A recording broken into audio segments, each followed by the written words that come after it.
In the previous video lesson, we saw 3 different ways to use the passive voice in English. In this video, we're going to look at another 3 examples of how and when we use passive voice in English. And then at the end of the video, we'll do a quick practice quiz to see how much you've learnt. If you haven't seen the first video, then go back and see that one first. Don't worry, I'll wait for you.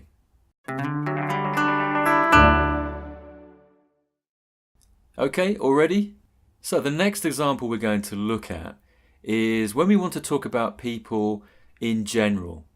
So rather than saying people speak English all over the world, it's much better to say English is spoken all over the world.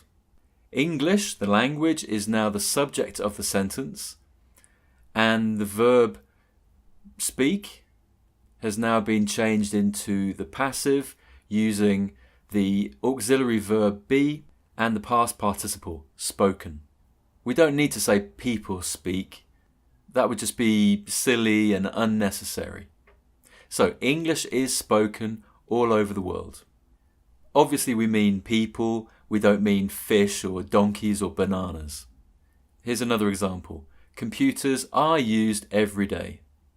Again, in this example, we don't need to say people use computers. Computers are used. Next example, passive is also used in formal situations. The passive sounds much more formal than active voice. It sounds more impersonal and distant. And this is also why it's commonly used in academic context as well, or legal documents, or official signs and notices.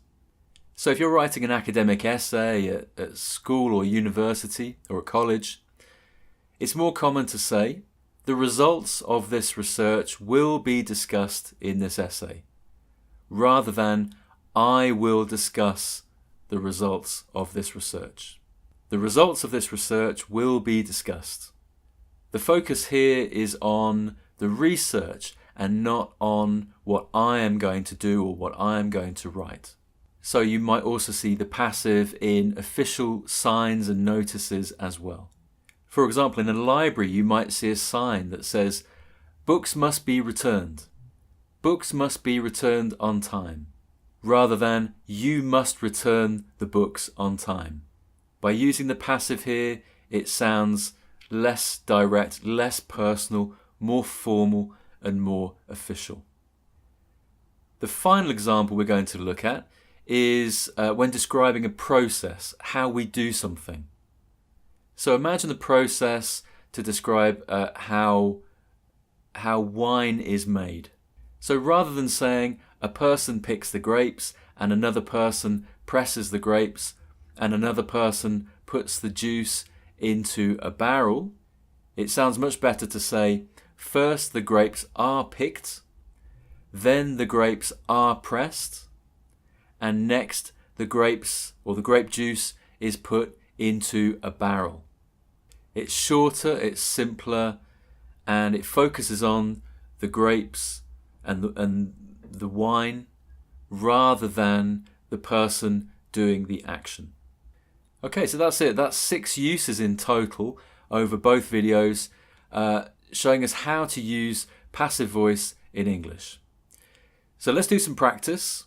I'm going to give you a few example sentences, 6 example sentences, and I want you to decide how is the passive being used in each example. If you need some more time to think about your answer or to write your answer down, you can pause the video. The fruit is picked, it is washed, and then it is transported to the shops.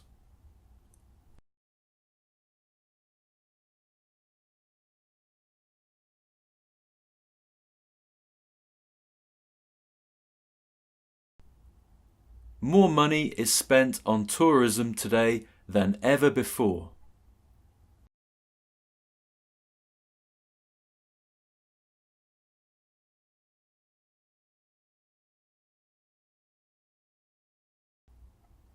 The television was invented by John Logie Baird.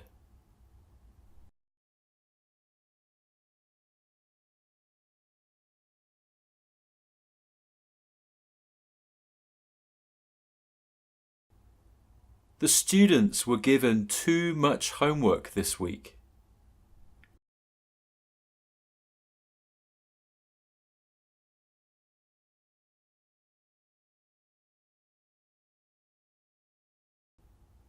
Smoking is forbidden in all public places.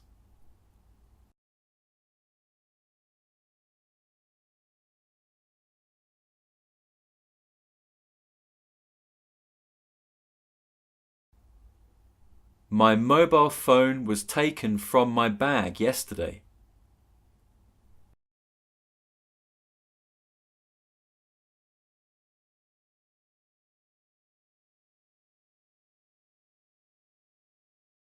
Okay, that's the passive voice in English. If you're still a bit unsure, you can go back and watch the video again the second time. It will make more sense. Don't forget to like the video, share it with your friends and subscribe to my channel. And go to anglopod.com and there you can find full courses to help you practice your English and to build your vocabulary. Keep practicing your English and I'll see you in the next video.